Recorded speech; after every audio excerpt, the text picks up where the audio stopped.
Hello friends, welcome to my channel. ఈరోజు మనం మాట్లాడుకోబోయే బుక్ పేరు 'girl on the train' by Paul Hawking's.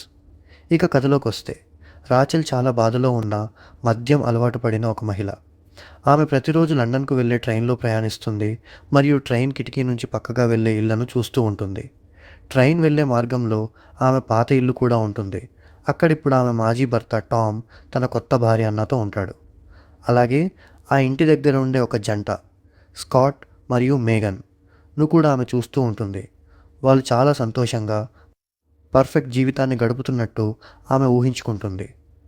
ఒకరోజు ట్రైన్ నుంచి చూస్తూ ఉండగా రాచెల్ మేగన్ మరో వ్యక్తిని ముద్దు పెడుతున్నట్టు చూస్తుంది. ఆ దృశ్యం ఆమె ఊహించిన పర్ఫెక్ట్ జంట అనే భావనను పూర్తిగా పగలగొడుతుంది. కొద్ది రోజులకే మేగన్ అకస్మాత్తుగా కనిపించకుండా పోతుంది. ఆ సమయంలో రాచెల్కు ఒక విషయం గుర్తుకొస్తుంది.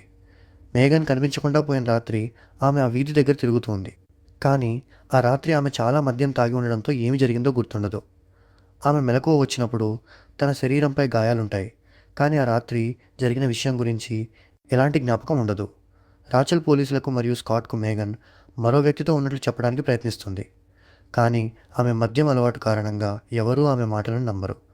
కొంతకాలానికి పోలీసులు అడవిలో మేగన్ మృతదేహాన్ని కనుగొంటారు. ఆమె గర్భవతిగా కూడా ఉన్నట్లు బయటపడుతుంది. తర్వాత ఒక థెరపిస్ట్తో మాట్లాడటం మరియు మళ్ళీ ఆ వీధికి వెళ్ళడం వల్ల రాచెల్కు ఆ రాత్రి జరిగిన విషయాల గురించి చిన్న చిన్న జ్ఞాపకాలు తిరిగి వస్తాయి. చివరకు ఆమె ఒక ముఖ్యమైన విషయం గుర్తు తెచ్చుకుంటుంది. మేగన్ కనిపించకుండా పోయిన రాత్రే ఆమె టామ్ కారులోకి ఎక్కడం చూసింది. అప్పుడు రాచెల్కు అసలు నిజం అర్థమవుతుంది.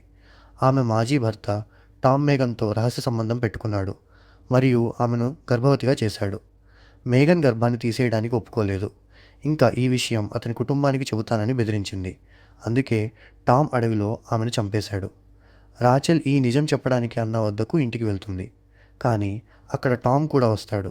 అతను నిజాన్ని ఒప్పుకొని రాచెల్ను చంపడానికి ప్రయత్నిస్తాడు.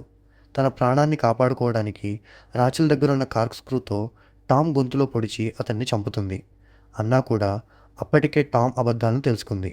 అందుకే ఆమె పోలీసులకు రాచెల్ తన ప్రాణరక్షణ కోసం ఇలా చేసింది అని చెబుతుంది.